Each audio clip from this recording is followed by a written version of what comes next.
183। লক্ষ্যটা বড় মনে হলেও তা বেশ স্বাচ্ছন্দ্যেই করে দেখালো বাংলাদেশ। সিরিজের প্রথম টি-20তে 2 ওভার হাতে রেখেই 6 উইকেটের দারুণ জয় তুলে নিল টাইগাররা।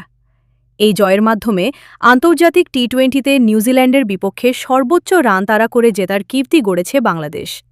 এর আগে কিউইদের বিপক্ষে সর্বোচ্চ 135 রান তাড়া করে জেতার নজির ছিল টাইগারদের টি-20 সিরিজের প্রথম ম্যাচে সোমবার 27 এপ্রিল চট্টগ্রামে মুখোমুখি হয়েছিল বাংলাদেশ ও নিউজিল্যান্ড, যেখানে টস হেরে শুরুতে ব্যাট হাতে নির্ধারিত 20 ওভার শেষে 6 উইকেট হারিয়ে দলীয় 182 রান সংগ্রহ করে নিউজিল্যান্ড। চট্টগ্রামের ব্যাটিং বান্ধব পিচে এই টার্গেট কাঙ্ক্ষিতই ছিল, যদিও নিউজিল্যান্ডের উড়ন্ত সূচনা দেখে মনে হচ্ছিল তাদের দলীয় রানটা 200 ছুঁয়ে ফেলবে। পাওয়ার প্লেতে মাত্র 1 উইকেট হারিয়ে 61 রান করার পর 10 ওভার শেষ হওয়ার আগেই দলীয় 100 রান ছুঁয়ে ফেলে সফরকারীরা উইকেট হারালেও রানের গতি সচল রাখে নিউজিল্যান্ড। ব্যক্তিগত হাফ সেঞ্চুরির দেখা পান ওপেনার কাটেনে ক্লার্ক ও ডেন ক্লেভার। এছাড়াও অধিনায়ক নিক কেলি ও জশ ক্লার্কসন দায়িত্বশীল ইনিংস খেলেন। বাংলাদেশের হয়ে সর্বোচ্চ 2টি উইকেট শিকার করেছেন রিশাদ হোসেন। এছাড়া শরীফুল ইসলাম, তানজিম হাসান সাকিব ও মাহেদী হাসান একটি করে উইকেট তুলে নিয়েছেন।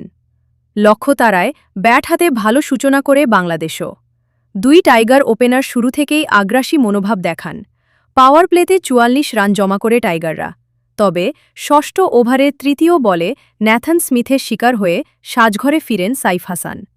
16 বলে 17 রানে এসেছে সাইফের ব্যাট থেকে আরেক ওপেনার তানজিদ হাসানকে সঙ্গে নিয়ে রানের চাকা সচল রাখার চেষ্টায় ছিলেন অধিনায়ক লিটন দাস। তবে নবম ওভারের 55 বলটি শোধি ছোড়েন মিডল স্ট্যাম্প বরাবর। বলটি পুলশট করতে চেয়েছিলেন লিটন, কিন্তু বল ব্যাটে না লাগায় সরাসরি মিডল স্ট্যাম্প আঘাত করে 15 বলে 21 রান করেই সাজঘরের পথ ধরেন লিটন। এরপর দলের হাল ধরেন তাওহিদ হৃদয় ও পারভেজ হোসেন ইমনের জুটি। দুজনের আক্রমণাত্মক ব্যাটিংয়ে টাইগারদের রানের গতি সচল থাকে।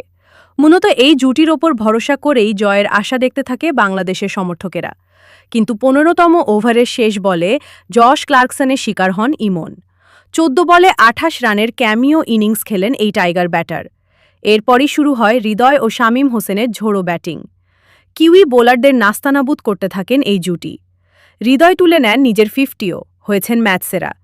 অবশেষে 2 ওভার হাতে রেখেই লক্ষ্যে পৌঁছে যায় স্বাগতিকরা।